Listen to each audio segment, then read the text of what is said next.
Bonjour à tous et bienvenue sur yakakak.fr, je m'appelle Erwan et aujourd'hui dans cet épisode un petit peu spécial Yak Series consacré à Final Pro 10.3, on va voir quelles sont les nouveautés apportées par la Touch Bar avec les nouveaux MacBook Pro. Est-ce que cette nouvelle Touch Bar est indispensable à tout monteur de Final Cut Pro 10? Est-ce qu'il faut absolument posséder le MacBook Pro? On va voir ça tout de suite. Alors premièrement, vous pouvez donc voir cette Touch Bar qui est plutôt bien finie, je trouve. Elle répond, vous allez voir dans les prochaines minutes, elle répond parfaitement, la brillance et la luminosité est parfaite. Donc c'est vraiment au niveau finition, il n'y a rien à redire là-dessus. Il y a le Touch ID sur la droite que vous pouvez voir ici, qui est aussi très pratique, soit pour les achats, mais aussi soit pour déverrouiller votre Mac. Je trouve ça très pratique, plutôt que de rentrer votre mot de passe. La chose à savoir, c'est que sur le Mac Store, vous possédez, il y a une catégorie maintenant dédiée à toutes les applications optimisées pour la Touch Bar. On va voir que pour l'instant, on est vraiment au balbutiement en fait de la Touch Bar. J'ai pu essayer en fait les différentes applications, Pixelmator, Affinity Designer par exemple, voilà, et tout ce qui est photo, bien sûr, Final Cut Pro 10, Motion et compressor. Donc par défaut ici, vous pouvez voir en fait la configuration de base lorsque vous êtes dans macOS 10. Donc ce qu'il faut comprendre, c'est que la Touch Bar est contextuelle, c'est-à-dire qu'en fonction de l'application qui est ouverte ou de la fenêtre que vous sélectionnez, la Touch Bar va se modifier automatiquement. Donc ça, des choses un petit peu pratiques. Si vous appuyez sur la touche fonction de votre clavier, ça vous permet en fait d'accéder directement aux touches F1, F2 habituelles, vous voyez comme ceci. Donc la touche fonction est cachée ici. Le bouton échappe est toujours pratiquement présent, sauf dans certains cas quand on va rentrer dans des sous-menus. Donc ça, c'est, vous allez voir, globalement, on l'a tout le temps, sauf si on est dans des applications. Et sur la droite ici, vous avez toutes les touches de fonction liées à macOS 10, que ce soit la luminance, les différentes applications, le launch bar ici, la luminosité et autres, et puis tout ce qui va être contrôle musique avec volume, voilà qu'on retrouve, et bien sûr Siri qui va être en dernier. Donc on va pouvoir fermer ce petit onglet. Vous voyez que par défaut, cet onglet est présent tout le temps. Et on va voir d'ailleurs qu'on va pouvoir modifier ça. Et donc on a Siri ici qui est là. Donc on va pouvoir demander par exemple Final Cut Pro 10. Voilà, donc il va lancer Final Cut Pro 10 tout simplement. Donc voici, dès qu'on passe, vous voyez, dans l'application Final Cut Pro 10, on a les icônes qui ont changé dans la touch bar. On retrouve la touche échappe, mais on retrouve des boutons dédiés à l'application, sauf sur la partie droite, vous voyez, qui en fait reste lié à la lumière, au volume. Et vous voyez que ça représente quand même une grosse partie de l'interface. Je trouve ça un petit peu dommage, surtout que si on clique sur la flèche, on retrouve toutes les fonctionnalités. Alors pour faire ça, au bout de quelques jours, j'ai compris qu'en fait, on pouvait bien sûr nettoyer ces icônes. Donc si vous allez dans le menu dans macOS 10 pour modifier la touch bar, donc vous avez les petites icônes par défaut à gauche qui gigotent, mais si vous sélectionnez, vous voyez la barre de droite ici, vous allez pouvoir alors retirer les icônes. Il faut aller jusqu'au bout, voilà, comme ceci, et puis vous pouvez en fait éliminer toutes les icônes. Alors vous inquiétez pas, ces icônes seront toujours présentes avec la petite flèche qui est sur la droite. Alors je pourrais mettre par exemple, si vous voulez rajouter d'autres fonctionnalités, je vais juste vous montrer, c'est extrêmement simple. Là-dessus, au niveau ergonomie, c'est hyper simple, comme dans macOS 10 ou comme sur un iPhone par exemple pour les applications, c'est vraiment top. Et donc vous voyez, du coup maintenant, si je retourne dans Final Cut Pro 10, j'ai un espace beaucoup plus long, et ça va être beaucoup plus pratique par exemple si j'utilise la vue de ma timeline. Donc la timeline maintenant est, vous voyez, sur toute la longueur ou pratiquement toute la longueur de ma touch bar, et à tout moment je peux revenir sur les fonctions de base, vous voyez, avec la petite flèche. Donc je préfère éliminer les fonctions de base et gagner en largeur et avoir ma timeline sur toute la longueur de la touch bar. Donc voilà une petite astuce que j'ai trouvée pour avoir beaucoup plus d'espace, et j'espère que plus tard Apple pourra mettre des options justement pour avoir toute la longueur de la touch bar et pas avoir un quart pris par les fonctions de base. Donc vous voyez ici ce bouton de droite en fait qui permet d'accéder à la timeline complète de votre montage. Donc ce qui est intéressant, c'est que j'ai cette sélection, vous voyez cette barre qui va représenter en fait le degré de zoom en fait de votre timeline et dans lequel vous allez pouvoir vous déplacer. Donc c'est le segment que vous visualisez à l'écran et dans lequel vous allez pouvoir agrandir, réduire et surtout vous déplacer. Et grâce à la visualisation de tous les composants en fait ici, audio et vidéo, vous allez pouvoir très simplement visualiser où est-ce que vous êtes dans votre montage. Donc ça c'est très pratique et ça apporte un véritable plus par rapport au trackpad par exemple, où on peut se déplacer, on ne visualise pas exactement où on en est. Donc ça c'est vraiment un plus et c'est ce qui a été mis en avant lors de la keynote et on comprend pourquoi, parce que là c'est vraiment un plus par rapport à tout le reste dessus, surtout que ça n'attaque pas ici votre interface graphique, donc ça ne reprend pas des éléments de votre interface déjà de Final Cut. Donc c'est très intéressant. J'appuie sur le petit X pour quitter ce mode de timeline. Donc déjà vous voyez qu'on n'a pas ce mode là par défaut. Alors je sais que certains auraient voulu avoir ce mode-là par défaut automatiquement. Et si j'appuie sur ESC, vous voyez que je quitte en fait le mode plein d'écran. Donc je vais le réactiver ici, tout simplement. Donc c'est le même bouton, vous voyez le bouton échappe à gauche. Le deuxième bouton concerne les outils de sélection ou les outils de montage qu'on peut avoir, que ce soit la lame de rasoir, l'outil d'élagage, ainsi de suite. Donc si je sélectionne dessus, vous voyez que j'ai accès aux différents outils dessus. Donc ça reprend les outils qu'on a dans l'interface graphique. Et c'est là où ça me gêne un petit peu parce que je trouve que ça n'a pas de grande utilité parce que globalement, pour accéder à ces outils-là, on va utiliser les raccourcis clavier. Donc par exemple, T pour le trim, P pour la position, R pour la sélection, B pour la lame de rasoir, Z pour le zoom et H pour la main. Donc globalement, on va utiliser ça. Donc ça peut être utile pour des débutants, mais globalement, je ne me vois pas utiliser cette fonction-là, rentrer dans ce sous-menu-là. Et vous voyez, après, je dois requitter pour réactiver les autres boutons par défaut. Donc je ne vois pas ici l'intérêt. Je trouve que ce n'est pas un gain de temps de pouvoir choisir le mode-là, sauf quand vous êtes vraiment débutant. Le fait de passer dans un sous-menu et de revenir en arrière pour rechoisir, je préfère accéder directement au raccourci clavier, c'est beaucoup plus rapide. Il n'y en a pas 3 milliards non plus, donc on peut vraiment les apprendre facilement. Donc là, je trouve vraiment pas que ce soit une bonne idée d'intégration dans la touch bar, ça apporte vraiment pas un plus. Au contraire, je trouve que ça ralentit l'expérience de montage. Maintenant, pour des débutants, ça peut être plus facile de sélectionner les outils. Mais globalement, si vous êtes un peu expérimenté, là, c'est une perte de temps d'utiliser ces outils de sélection directement plutôt que des raccourcis clavier. Donc là, au contraire de la timeline qui apporte vraiment la mini timeline un plus, là, les outils de sélection, je trouve que ça apporte vraiment pas grand-chose dessus.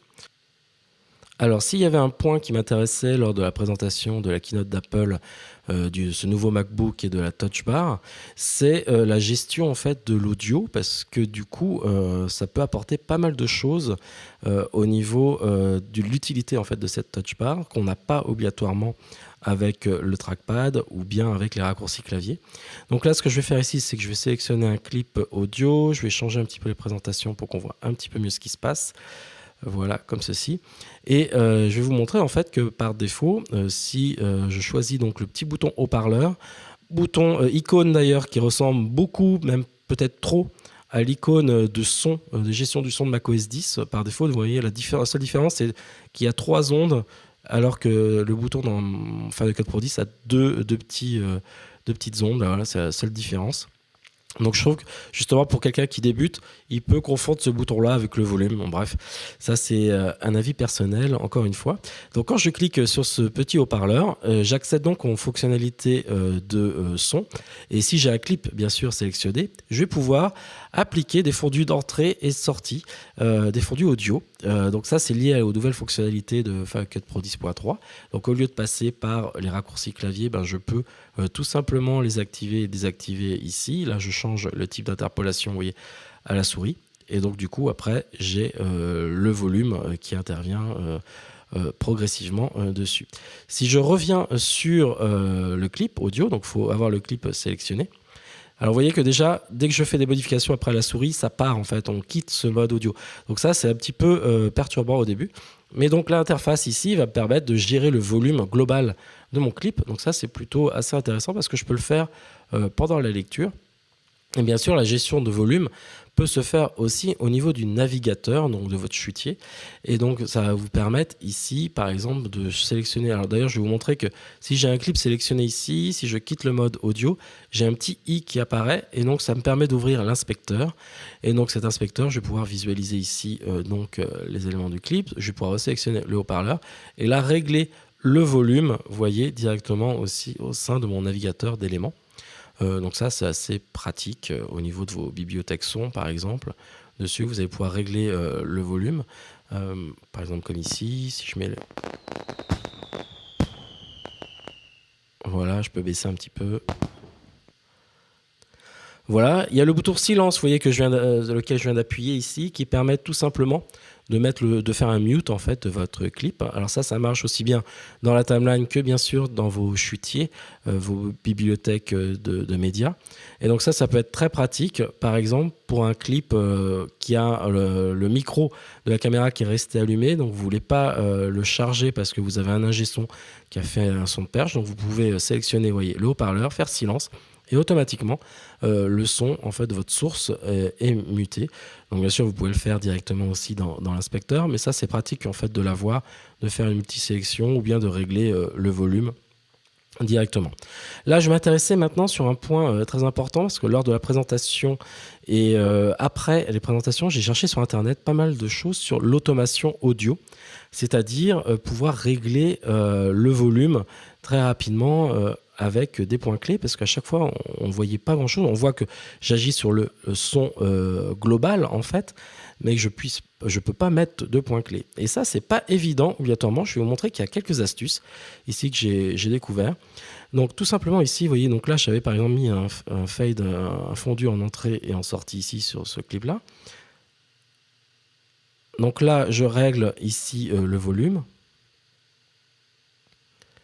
Mais vous voyez, pendant que je suis en lecture, ici, je ne crée pas en fait de points clés. Je génère en fait, je change le volume global de mon clip, vous voyez, comme ceci, et voilà, comme si je le faisais à l'arrêt.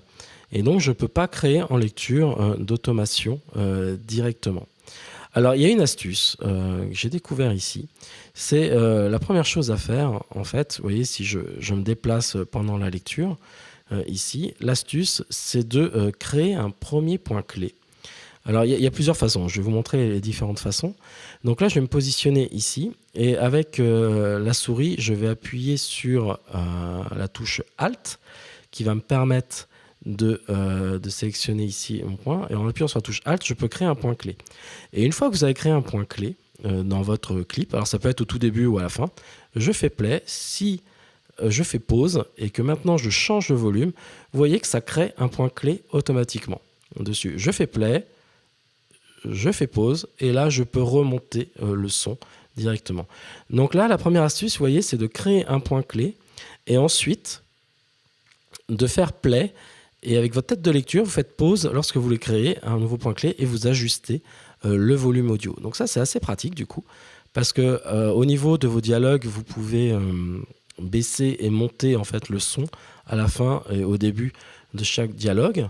Donc ça, c'est assez pratique dessus, mais fallait juste savoir en fait qu'il faut d'abord créer un point clé pour pouvoir activer en fait ce mode de point clé automatique lorsque vous faites pause tout simplement. Vous voyez, comme ceci. Et le truc, voilà, que je suis en train de vous montrer ici, c'est que si après vous faites un changement pendant la lecture, ça va modifier en fait relativement le son de tous les points clés. Donc faites attention à ça, il faut vraiment faire stop pendant votre lecture pour pouvoir avoir tous vos plans. Alors je vais effacer mes points clés ici parce que je vais vous montrer qu'il y a une autre façon de faire de l'automation dans Final Cut Pro 10 et avec la touch bar pour aller peut-être une façon un petit peu plus rapide. Cette fois-ci, je vais recréer donc un point clé de base ici. Et la tête de lecture, je vais la laisser ici. Et ce que je vais faire en fait, c'est que je vais utiliser, non pas la tête de lecture avec le play ici, mais je vais utiliser le skimmer ici. Alors j'enlève ici la petite vignette en bas pour vous montrer en fait qu'avec le trackpad, je déplace ici, alors ça peut être aussi avec la souris, je déplace ici le curseur et en temps réel, vous voyez, donc le curseur c'est le curseur en fait du skimmer, vous voyez, et si je me déplace en même temps avec le curseur, ici, vous voyez que je crée autant de points clés que le déplacement en fait, de mon skimmer ici, de ma tête d'écrémage ici. Alors je vais recommencer ici pour que ce soit peut-être un peu plus simple. Je ne vais pas croiser les bras, je vais changer les bras ici. Donc avec mon trackpad, je déplace, vous voyez, le skimmer. Vous voyez, je peux mettre là, je me déplace ici, hop, je peux baisser ici. Donc du coup, ici, en fonction des waveforms, vous pouvez directement, avec le skimmer ici, vous déplacer. Vous voyez, ce n'est pas ma tête de lecture est restée toujours avant. Et je peux aller directement d'un point A à un point B, mettre les points clés, vous voyez, dessus, et pas être obligatoirement avec la tête de lecture posée. Et là, c'est une façon beaucoup plus rapide lorsque vous avez vraiment entrée et fin de dialogue pour remonter le volume. Donc ça, c'est beaucoup plus simple. Et donc, vous voyez, maintenant, j'ai l'animation en fait, de mon volume qui est appliquée dessus. Donc, je vais pouvoir modifier comme ça directement avec la tête de skimmer, ici, appuyée, voilà, réglée sur l'élément sélectionné. Donc ça, c'est une astuce que j'ai trouvée par hasard, en fait, en jouant un petit peu avec tous les paramètres de la touch bar, parce que je voulais vraiment voir s'il y avait des possibilités d'automation. Alors si on n'a pas l'automation en temps réel dessus, en tous les cas, on peut avoir une façon assez rapide de pouvoir mettre des points clés et d'ajuster le volume très facilement. Et d'un côté, c'est peut-être même plus simple parce que du coup, on ne crée pas 3 milliards de points clés. Donc je pense que c'est peut-être aussi bien d'un côté de ne pas avoir ça que par rapport à du temps réel comme on avait dans FCP7 avec une mixette externe par exemple.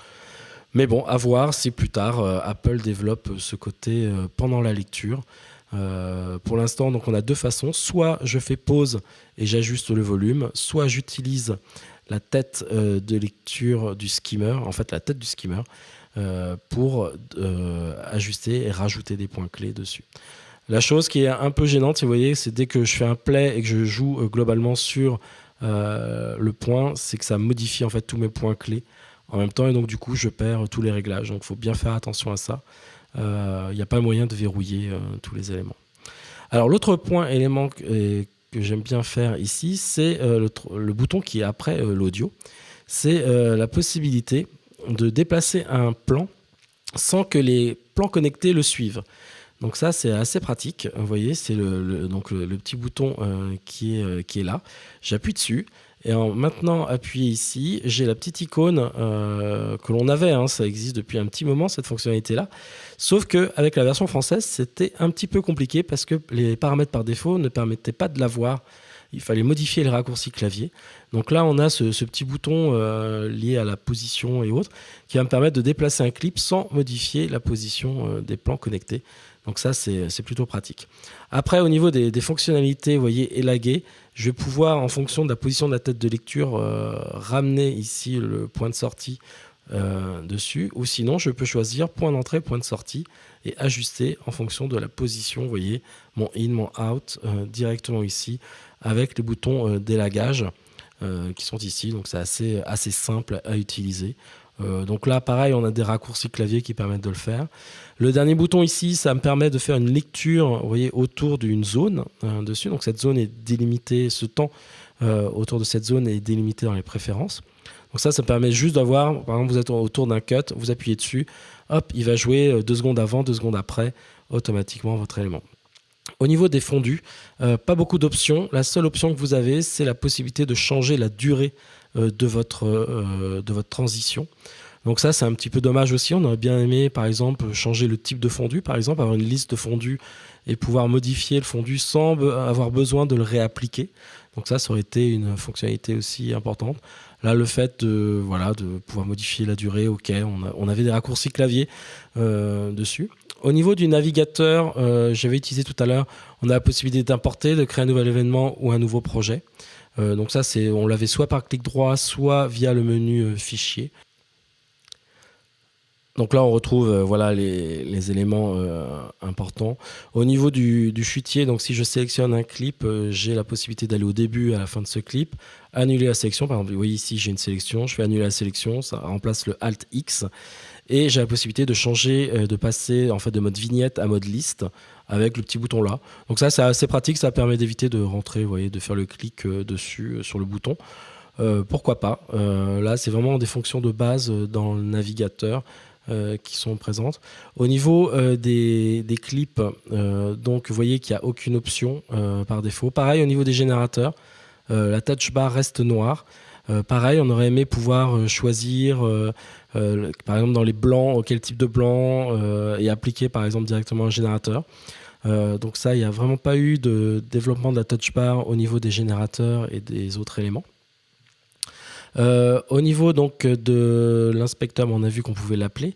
Ce qui va être intéressant, c'est par exemple au niveau du texte. Donc je vais baisser un petit peu ça. Si vous sélectionnez, donc là j'ai mis un texte de base, vous voyez dessus. Si je le sélectionne dans le visualiseur, vous voyez que automatiquement j'accède à des fonctions liées au texte. Donc, par exemple, j'ai toutes les options de formatage, par exemple alignement à gauche, centré à droite. J'ai la possibilité de choisir le texte en italique ou pas, ou en bold, en gras dessus. Et après, j'ai la possibilité d'activer ou désactiver les fonctions face, contour, éclat et ombre portée. Donc ça peut être aussi assez pratique. Voilà, mais en tous les cas, vous n'avez pas la possibilité de changer les paramètres en fait du contour ou de la face. La seule chose que vous pouvez modifier, c'est si je quitte ce menu par exemple. Je vais pouvoir donc mettre par exemple en italique comme ceci. Je vais quitter le menu là et à partir de là, vous voyez, je vais pouvoir changer par exemple la taille dessus. Donc ça, c'est assez pratique. J'ai trouvé ça plutôt intéressant de pouvoir vraiment ajuster au lieu d'utiliser les petits curseurs qui ne sont pas obligatoirement très pratiques. Là, on a un contrôle beaucoup plus souple, je trouve, que par rapport à l'inspecteur. Donc ça apporte vraiment un petit plus, là, le réglage. J'ai la possibilité donc de commuter ce texte en 3D. Par contre, vous voyez, quand vous êtes en 3D, il n'y a pas d'autre mode qui s'affiche. Donc, si j'ai besoin de faire une rotation, par exemple, ou autre, j'aurais bien aimé avoir les contrôles sur la touch bar. Là, je ne les ai pas. Je suis obligé d'utiliser, vous voyez, le trackpad. Voilà, bon, pourquoi pas. Donc après, comme j'ai rien ici, vous voyez, je peux à tout moment rechanger, par exemple, la taille du texte, même en 3D. Donc là, c'est exactement la même chose. Mais j'aurais pu avoir, par exemple, la profondeur. Vu que j'avais la 3D, il y a de la place à côté. Au niveau de la couleur, là, j'ai pas mal d'options, par contre. Donc ça, c'est assez poussé. Donc vous avez la teinte, vous voyez, qui est à gauche, que vous visualisez. Et ensuite, je peux me déplacer ici sur choisir quelle teinte, quelle couleur j'ai envie d'avoir, vert ou bleu, par exemple. Et puis ensuite, je peux avoir aussi tout à droite, vous voyez, des couleurs déjà prédéfinies. Donc les couleurs primaires, secondaires. Voilà, avec des blancs, du noir et du gris dessus. Et puis après, si vous choisissez en fait le spectre, ici, vous avez la possibilité de choisir par exemple la saturation.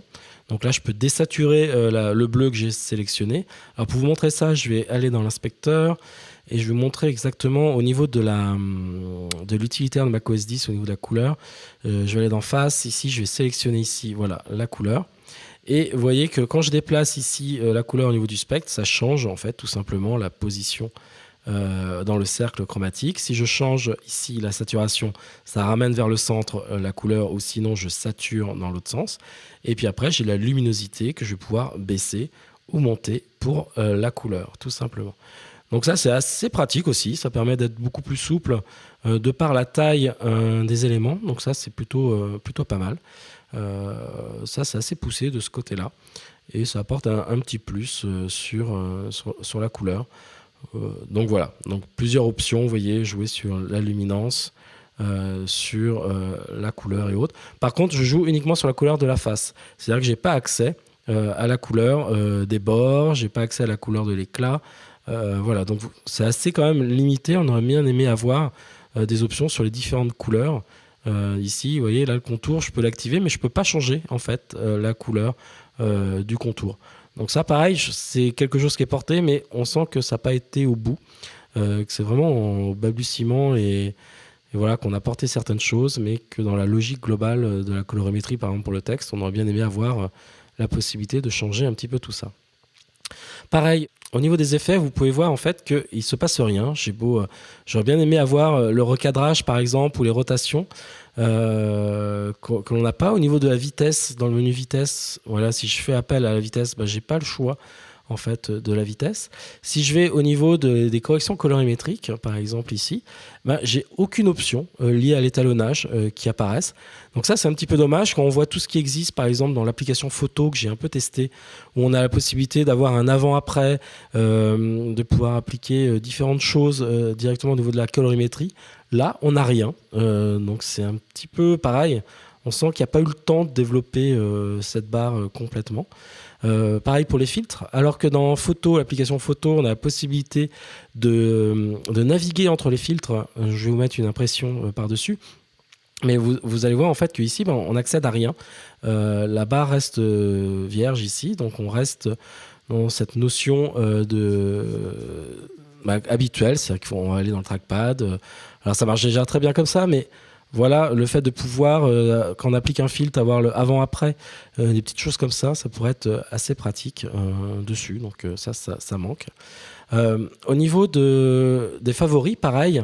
Lorsque j'ai vu que dans la 10.3, les favoris n'existaient plus, on n'avait plus les petites icônes, il fallait passer soit par les raccourcis, soit par les menus. J'aurais bien aimé en fait qu'on rajoute les petits cœurs ou les rejeter directement pour taguer facilement les clips dans la touch bar. Donc ce qui existe aussi dans l'application photo par exemple. Donc là, elle n'existe pas plus. Donc là, on est obligé de passer par les raccourcis clavier. Donc ils ne sont pas compliqués non plus, mais du coup c'est vrai qu'un petit cœur, c'est beaucoup plus simple pour visualiser. Voilà. Au niveau de ma sélection, alors si je fais par exemple un multicam, un clip multicam, on aurait aimé par exemple, si je prends par exemple ce multicam et que je le mets dans une timeline dessus, voilà, je vais mettre ce clip multicam, donc j'ai mes 4 angles qui apparaissent. Et j'aurais bien aimé voir justement les 4 angles ou les différents angles qui apparaissent dans la touch bar pour pouvoir placer en fait et commuter entre les différents angles de ma caméra directement dans la touch bar. Donc ça, c'est pas possible pour le moment. On reste sur des fonctions de base comme vous pouvez le voir au niveau de la touch bar. Donc il n'y a pas eu de fonction vraiment élaborée sur la touch bar pour la gestion du multicam par exemple dessus. Pareil au niveau du nouvel élément. Donc là, quand vous tapez dans une fenêtre macOS 10, donc là par exemple je veux créer un nouveau projet, vous voyez qu'il me fait des propositions. Donc par exemple, je peux faire, si je tape montage, à un moment donné il va me proposer montage, voilà. Et après vous pouvez utiliser le côté prédictif en fait de la touch bar. Bon voilà, il vous propose des mots, donc c'est un peu orienté, mais voilà, c'est pour vous montrer ça. Donc ça, c'est quand vous ouvrez une fenêtre macOS 10 dessus. Par contre, si vous utilisez le moteur de recherche dans l'index, par exemple, vous pouvez voir en fait qu'il n'y a rien du tout qui est proposé. Ce qui pourrait être intéressant, c'est qu'il vous propose en fait des recherches directement liées à vos mots-clés, à vos rôles, tout de suite pour sélectionner la bonne chose et que vous n'avez pas besoin de taper en fait directement vos éléments. Donc ça, vous voyez, c'est encore des choses qui ne sont pas poussées, qui n'ont pas été développées. Je pense que c'est vraiment par un manque de temps, parce que la 10.3 demandait pas mal de choses. Et on va voir que dans Motion, c'est un petit peu la même chose, parce que je vais vous montrer un petit peu justement Motion. Je vais ouvrir un projet. Donc là, on a toutes les options, vous voyez, ouvrir à partir d'un projet et autres. Donc ça, pourquoi pas, lorsque vous ouvrez un élément. Donc on a, voilà, je peux valider, donc ouvrir avec un autre, créer à partir d'un fichier. Donc ça, c'est juste des raccourcis dessus. Donc bon, ça n'a pas un intérêt immense, mais bon, voilà, c'est là. Et à partir de là, je peux lancer un projet. Donc j'ai choisi ce projet exprès parce que je vais vous montrer quelque chose. C'est qu'au niveau de la synchronisation, donc je peux choisir les points d'entrée et points de sortie de tous mes éléments dans la timeline. Donc ça, c'est assez pratique. Et j'ai une icône, alors qui ne ressemble pas à l'icône qu'on a dans FCP10, mais qui me permet ici d'avoir toute la timeline en fait. Et ce qui est intéressant, c'est qu'on voit vignette par vignette l'évolution en fait de l'animation. Donc ça, c'est assez pratique. On l'a pas ça donc dans FCP10, parce que dans FCP10 on a plus le nombre de tracks, d'éléments et de composants, alors que ici on a le résultat et donc ça permet de se caler facilement. Donc là on est plus dans un logiciel d'animation, donc c'est pour ça qu'on se base plus sur le résultat que sur tous les calques, parce qu'on peut avoir beaucoup de calques ici. Donc ça c'est assez intéressant de voir dans Motion en fait qu'on a la possibilité d'avoir ce vignettage qu'on a aussi dans FCP10. Donc il y a une fonction par exemple de magnétisme. Là j'accède à tous mes outils Vous voyez, on retrouve tous les outils, par exemple, de glyphes, les outils texte, les outils de masque, ainsi de suite. Donc voilà, ça peut être intéressant parce qu'il y en a beaucoup. Les raccourcis sont... Voilà, on peut utiliser les raccourcis, mais ça, c'est plutôt pas mal. Si je prends par exemple le texte, ici, on retrouve en fait les mêmes paramètres de texte qu'on avait dans Final Cut Pro 10. On a la 3D, on a la possibilité ici, donc si je reprends le texte, de changer par exemple le bold et les autres éléments. Et on a aussi donc la taille et donc voilà, c'est à peu près tout. Au niveau de l'inspecteur ici, moi j'aurais bien aimé avoir par exemple dans la touch bar tous les outils pour faire tout ce qui est orbite, rotation, et qui me permettent, au lieu de cliquer en haut à droite avec la souris, qui n'est pas obligatoirement très évident, mais d'avoir des options comme ça de réglage pour naviguer très facilement avec le tactile dans l'interface ou dans l'espace 3D de Motion. Donc là encore, vous voyez, c'est extrêmement succinct. Il y a la possibilité de rajouter par exemple dans votre projet une caméra ou une lumière. Alors vous voyez que dès que j'ai appuyé dessus, ça part, il faut que je reclique dessus et là je peux remettre une lumière, mais vous voyez que ça repart. Donc si je veux ajouter plusieurs lumières, il faut que je reclique sur le bouton là et que je reclique en fait dans l'interface. Donc c'est pas obligatoirement très... Voilà, on sent qu'il y a eu des choses qui ont été ajoutées, mais peut-être pas très réfléchies pour l'instant. Voilà, pour l'instant dans Motion, ce qui est intéressant, c'est de voir la petite animation globale dans la touch bar, mais sans plus. Du côté de compressor, je vais vous montrer en fait que globalement, il n'y a pas grand-chose. C'est simplement la possibilité des raccourcis sur des boutons. Donc rajouter votre source, voilà. Et ensuite, on va pouvoir mettre plusieurs sorties. Donc ça vous affiche le menu des différents codecs que vous allez pouvoir sélectionner. Donc pas grand chose, vous allez pouvoir cumuler, vous allez pouvoir rajouter des marqueurs et des points pour vos vignettes au niveau des images, mais voilà, pas plus de choses. Une timeline, mais là vous voyez qu'il n'y a pas d'image, donc là on ne comprend pas pourquoi il n'y a pas le rendu de l'image derrière, parce que justement pour se placer par rapport à un endroit donné, on ne voit pas en fait l'image, alors qu'on l'a dans Motion, donc pourquoi on n'a pas la visualisation du clip dessus. Pour conclure cette vidéo et sur ce test de la touch bar qui vient tout juste d'arriver, est-ce un gadget ou est-ce un indispensable pour toutes les applications professionnelles? J'ai envie de dire en fait que pour l'instant on est au tout début, que pour l'instant il n'y a rien à redire sur la finition et sur l'utilisation de cette touch bar. C'est vraiment très agréable à utiliser, ça répond, c'est extrêmement réactif. Là-dessus, il n'y a pas de latence, c'est vraiment très pratique à utiliser, c'est un plaisir de l'utiliser. Par contre, il va falloir en fait porter une véritable réflexion sur ce que peut apporter la touch bar. C'est-à-dire que la touch bar n'est pas juste des raccourcis clavier qu'on va pouvoir activer ou non. La touch bar peut afficher des choses qu'un clavier ne peut pas afficher. Donc par exemple, l'exemple de la timeline est plutôt importante. L'exemple par exemple de l'automation avec l'audio est plutôt très intéressant aussi. Je trouve que c'est vraiment quelque chose qui permet d'aller beaucoup plus vite. Maintenant, il va y avoir un besoin de réfléchir autour des applications professionnelles. Par exemple, si je fais une recherche dans mon index de la timeline, j'ai envie de voir tous les rôles qui apparaissent et de pouvoir les sélectionner facilement. Ça, la touch bar peut le faire. La touch bar aussi peut m'afficher mes multicaméras et je peux commuter directement dessus.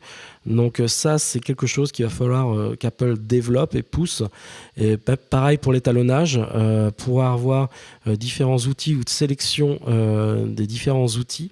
Il y a des choses vraiment à développer. Je pense qu'on est vraiment aux prémices de ce que peut faire véritablement la touch bar, et qu'elle peut donner beaucoup plus que pour l'instant, on est au strict minimum au niveau des applications en ce qui concerne Apple, mais j'ai testé Pixelmator et les autres, et c'est pour l'instant vraiment au minimum, c'est juste des raccourcis d'outils. Je pense qu'on peut aller beaucoup plus loin sur la touch bar, et ça peut aller au-delà d'un écran tactile ou au-delà d'un trackpad, c'est vraiment à l'entrecroisé des deux, et ça peut vraiment apporter quelque chose. Donc il faut que derrière, au niveau logiciel, application, il y ait une aide, que ce soit du côté prédictif par exemple, justement quand vous faites des recherches à l'intérieur d'un logiciel, ou sinon lorsque vous sélectionnez certains outils qui vous affichent beaucoup plus d'options directement dessus. Mais ça demande aussi à réécrire une partie peut-être du logiciel sur certaines fonctionnalités pures et dures. Mais en tout cas, je suis assez optimiste pour le futur, mais c'est clairement pas un indispensable aujourd'hui, en fin 2016. Il va falloir attendre quelques mises à jour, que justement cette touch bar monte en puissance, et surtout aussi que Apple sorte peut-être des claviers indépendants avec cette touch bar, parce que lorsqu'on est sur un iMac ou une station de professionnel avec un Mac Pro, on aura besoin aussi de ces fonctionnalités-là, parce que du coup, il va y avoir un déséquilibre entre l'expérience portable et l'expérience station de travail. Donc ça, on attend de voir les annonces et futures annonces pour les ordinateurs de bureau, que ce soit les iMac ou les Mac Pro d'Apple, et voir en fait ce que vont proposer Apple sur cette touch bar. Donc voilà, j'espère que ça vous a donné un peu plus d'informations par rapport à mon retour et mon expérience. Encore, c'est quelque chose de très personnel. Si vous avez des commentaires, n'hésitez pas à mettre le moindre commentaire sous cette vidéo, soit sur la page YouTube, soit sur directement l'article sur yakakak.fr. Et n'hésitez pas à vous abonner à la chaîne YouTube, à vous abonner sur notre Twitter ou sur notre page Facebook. Et à très bientôt pour une prochaine vidéo sur yakakak.fr. Ciao, ciao, bye bye.